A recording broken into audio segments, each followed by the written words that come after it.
Hi everyone. ये दो question UPSC ने सीडीएस के एग्जाम में पूछे थे जो 2026 में हुआ है अभी।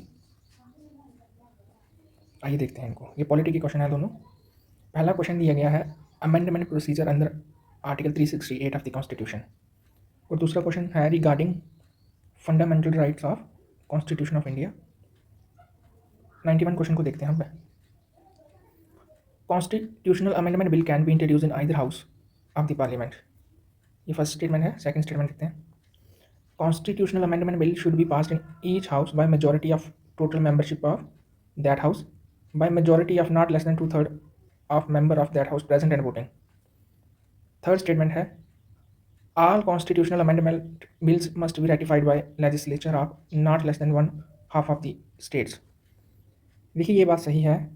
कॉन्स्टिट्यूशनल अमेंडमेंट बिल्स होते हैं जो, उनको आप किसी भी हाउस में, लोकसभा या फिर राज्यसभा में इंट्रोड्यूस कर सकते हो। तो ये स्टेटमेंट आपकी करेक्ट है। तो उसने करेक्ट पूछा है, आपकी सी जो ऑप्शन है आपका वो रॉन्ग हो जाएगा।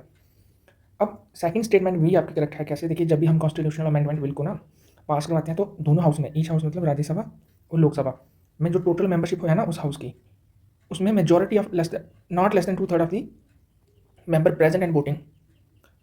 मान लो उसमें 550 मेंबर हैं, इसमें से जितने भी प्रेजेंट होंगे, मान लो 100 प्रेजेंट है, तो उसका 2/3 जो है ना उनकी मेजॉरिटी चाहिए कॉन्स्टिट्यूशनल अमेंडमेंट बिल को पास करवाने के लिए। ये स्टेटमेंट भी आपकी करेक्ट है। उसके बाद है ये थर्ड स्टेटमेंट, जिसमें लिखा है कि all constitutional amendment bill must be ratified by legislature of not less than one half of the state. देखिए ये स्टेटमेंट रॉन्ग है। सारे बिल क्यों करेंगे हम? लेजिस्लेचर का जो स्टेट की लेजिस्लेचर उसकी कंसेंट क्यों लेंगे? सिर्फ जो फेडरल स्ट्रक्चर के बिल्स हैं ना। देखिए ये लक्ष्मीकांत में दिया गया है। लक्ष्मीकांत एक सोर्स है, इसके लिए हम बढ़ते हैं पॉलिटी। जैसे इलेक्शन ऑफ प्रेसिडेंट हो गया, उसके लिए हमको रेटिफिकेशन चाहिए of half of states. Third आपकी रॉन्ग हो जाएगी, 1 और 2 आपकी करेक्ट है। ये एक और क्वेश्चन है जो फंडामेंटल राइट के ऊपर पूछा था।